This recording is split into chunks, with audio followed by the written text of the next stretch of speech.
Voici mon nouvel appartement et ma nouvelle vie. Salam Al-Sakkar termine de défaire ses valises et de ranger ses affaires. Le voilà désormais dans son nouveau chez lui. Après 9 mois passés au Petit Château, il a emménagé hier dans cet appartement à Schaerbeek, à 2 pas du parc Josaphat. Ce sont des affaires que des gens nous ont données, des vêtements divers surtout, et des valises. Tout ça, ce sont des dons. Je n'ai quasi rien emporté d'Irak, tout au plus une veste et une paire de chaussures. Vous savez, vous ne pouvez pas porter de bagages trop lourds pendant le trajet. Il n'a emporté que quelques affaires, mais son passé et son histoire l'accompagnent depuis près d'1 an.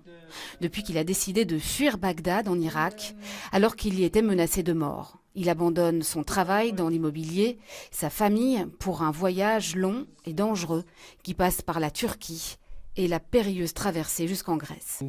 Je suis arrivé ici à Bruxelles le 22 juillet 2015. Au début, j'ai passé quelques nuits dans le parc en face du WTC, le parc Maximilien. À l'époque, il n'y avait rien là-bas, le camp n'existait pas encore. Nous l'avions rencontré au mois de septembre au parc Maximilien. À l'époque, il avait déjà obtenu une place dans un centre d'accueil au Petit Château, mais venait apporter son aide comme traducteur bénévole.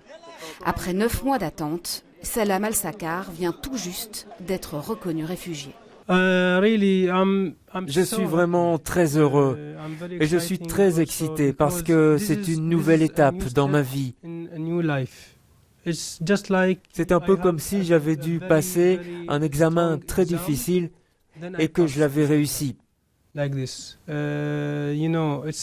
9 mois ont été très éprouvants parce qu'à aucun moment on sait si on sera accepté ou pas. Ce statut lui permet d'obtenir l'aide du CPAS. Salam Al-Sakkar prend des cours de néerlandais. Il espère trouver un emploi au plus vite et mener une vie normale ici à Bruxelles. Mais son souhait le plus cher, c'est que ses enfants et sa femme viennent le rejoindre.